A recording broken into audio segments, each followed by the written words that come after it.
We're going to talk about catch cans, steering stabilizers, and transfer case issues.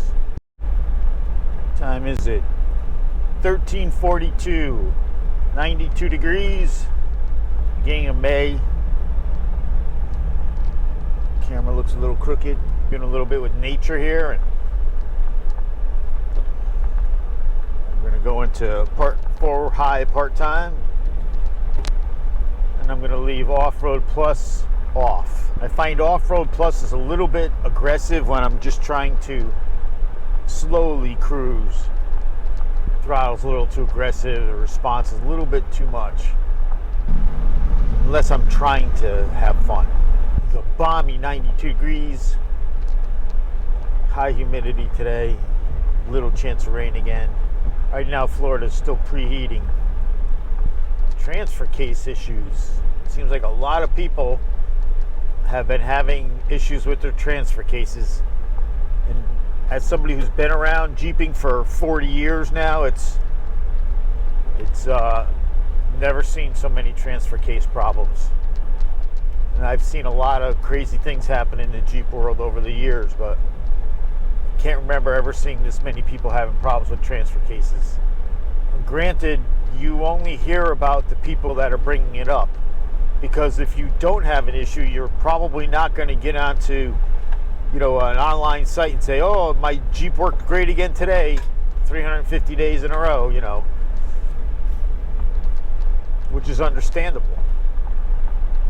So you really hear about the ones that are having issues. I'm curious as to what % of people that actually bought these vehicles are having transfer case issues.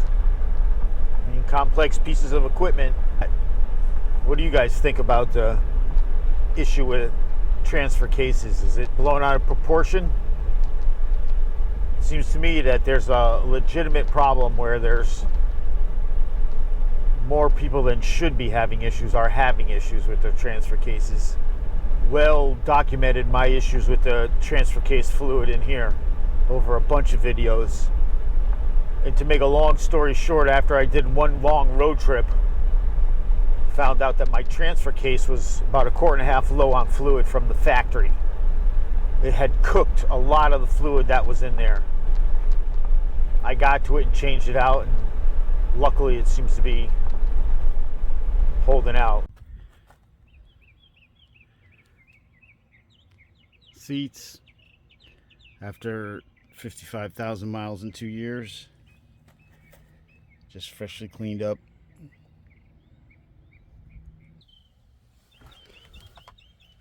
I like having the analog gauges with the digital display in between, and I can pick and choose what menus I want to put up there.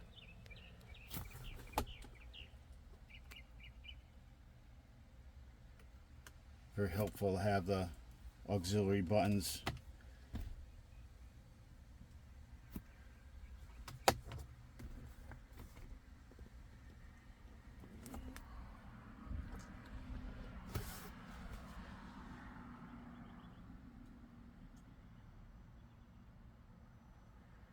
$55,000 miles.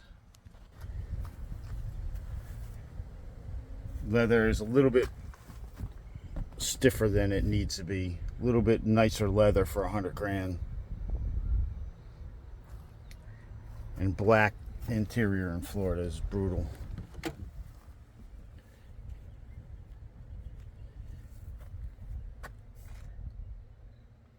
In the swamps yesterday and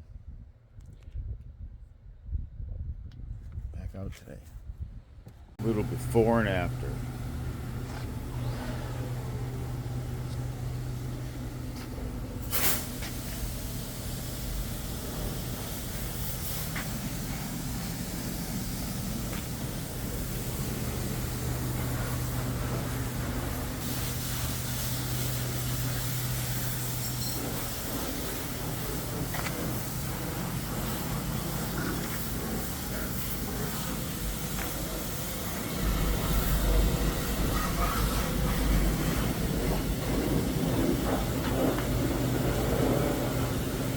Completely impromptu and completely unscientific test of this traction control. Okay, traction control is on. Let's see if all 4 tires indeed spin.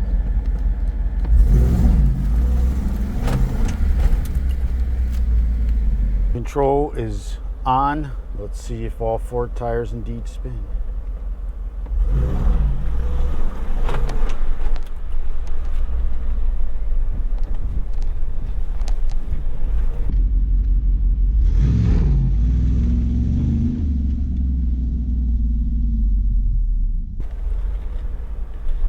Traction control is going to be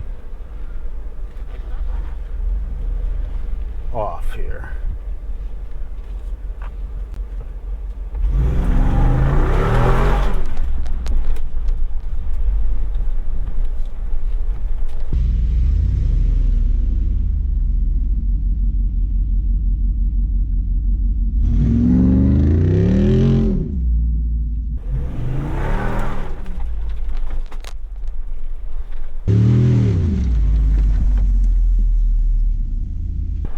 Steering stabilizer. So I started having issues about 30,000 miles. Did some checking and found out my stock steering stabilizer had failed. Purchased a Fox ATS 2.0 and I installed it, and not only did it fix the issue, which was a imbalance feeling in the front, wobble, unbalance. It didn't get balanced out when my tires were balanced. New tires, had it checked a couple times. So I replaced the stock steering stabilizer with an ATS, Fox ATS 2.0, which is a 2-stage shock. And it cleared up the issue. And not only did it clear up the issue, but it made it feel better in slow cornering. It just felt more progressive. It felt smoother would be the best way to put it. And that was on its halfway setting. It's an adjustable shock, so that was set up halfway between soft and hard. To verify that this was actually the fix is I took the Fox steering stabilizer out, put the original stock steering stabilizer back in, and drove it, and sure enough the problem came back. I swapped the Fox ATS back in and the problem went away. So the steering stabilizer was definitely an issue. A lot of people will say you don't need a steering stabilizer. I look at it this way with the steering stabilizer. I've had the last 6 vehicles that I've had, the last 6 Jeeps, I've put lifts on and I've always updated the steering stabilizer. I feel it helps. It's a personal choice. In my opinion, if the factory, the manufacturer is putting a steering stabilizer on it, they must feel it's needed, or they wouldn't go through the expense and the time to have it manufactured and installed in a vehicle. So, you know, whether or not you personally think it's worth it or needed, that's up to you. In my opinion, it helps. A heftier steering stabilizer has always seemed to help, but in this specific vehicle, which as I said in my 2-year video a couple weeks back, and I'm going to say it again, I'll reiterate it now, that when this thing was new, it drove like no other Jeep that I've had or driven. And I've driven and had quite a few over the years, so never had I drove a vehicle, a Jeep Wrangler, that felt so planted and so, dare I say, car-like on the street. The 392 does not drive like a regular JL. It does not drive like a Wrangler. It drives totally different. When it was new and it had 4 miles, and for the first 30,000, this thing drove amazingly well. And it still runs good, but it's got 55,000 miles and things are starting to wear. But when everything was new and tight, yeah, didn't feel like any other Jeep I've ever had. So now let's talk about a catch can. This vehicle did not come stock with a catch can. Do you use the catch can? I do on this vehicle. I started at about 5,000 miles and I get an ounce to 3 ounces of oil in that catch can every 5,000 miles, every oil change. A lot of oil that I don't believe I need to be burning. It's a personal choice. The vehicle didn't come with one. It's something I've added to a few of my vehicles that seems to help. Again, it's one of those personal choices. Look at how much fluid is in this catch can after 5,000 miles. That's going burned up by your engine without it. It's just ridiculous amounts.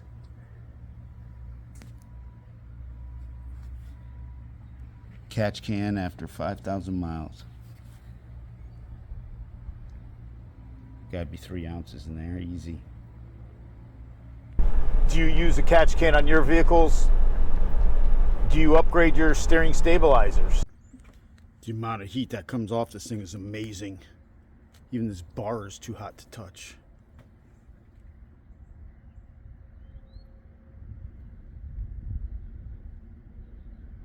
Catch can.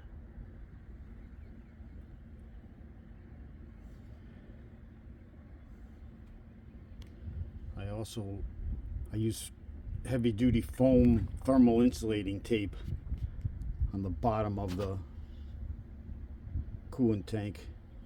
Keep vibrations down. So far so good.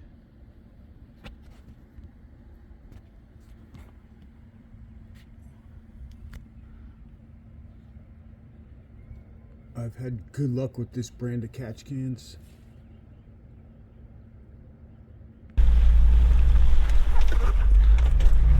Oh, this is some slippery stuff.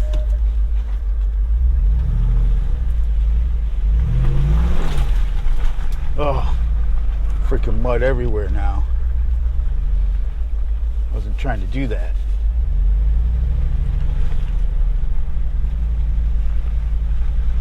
Not trying to do that.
sun's behind the clouds.